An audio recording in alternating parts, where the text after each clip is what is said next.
మంగళగిరి నగరంలోని శివాలయంలో శనివారం శివముక్కోటి బ్రహ్మోత్సవం ఘనంగా నిర్వహించారు. స్వామివారు భృంగి వాహనంపై ఉత్తర ద్వారంలో భక్తులకు దర్శనమిచ్చారు. ఉత్సవానికి కైంకర్యపరులుగా మాజేటి లక్ష్మీ నరసింహమూర్తి వంశీకులు వ్యవహరించారు. EO Namani Gopi, board chairman Bhogi Koteswara పర్యవేక్షించారు.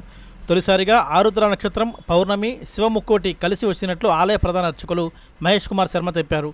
భక్తులు భారీ సంఖ్యలో హాజరై స్వామివారిని దర్శించుకుని తీర్థ ప్రసాదాలు స్వీకరించారు. ట్రస్ట్ బోర్డు సభ్యులు పాల్గొన్నారు. ఓం నమ శివాయ. మంగళగిరిలో విచ్చేసి ఉన్న శ్రీ గంగా భ్రమరాంబ సమేత మల్లేశ్వర స్వామి వారి దేవస్థానంలో ఈరోజు శివముక్కోటి బ్రహ్మోత్సవం మాజేటి లక్ష్మీ నరసింహమూర్తి గారి వంశీకురిచే పూర్వం నుంచి చేయటం జరుగుతున్నది. స్వామివారి భృంగి వాహనంపై ఉత్తర ద్వార దర్శనం జరుగుతుంది. ఉదయం 5:30 నుంచి కూడా స్వామివారికి విశేష అభిషేక పూజలు చేసి భృంగి వాహనంపై స్వామివారి ఉత్తర ద్వారంలో విక్షేప చేశాము. అక్కడి నుంచి గ్రామోత్సవం మరికొద్ది క్షణాల్లో ప్రారంభమవుతుంది.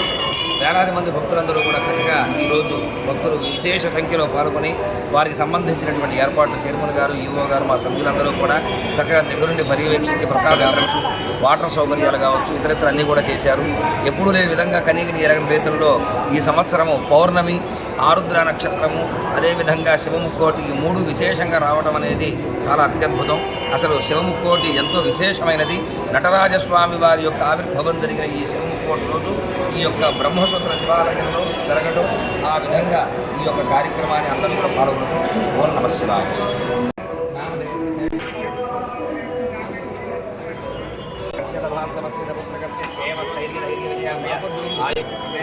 అనుగ్రహ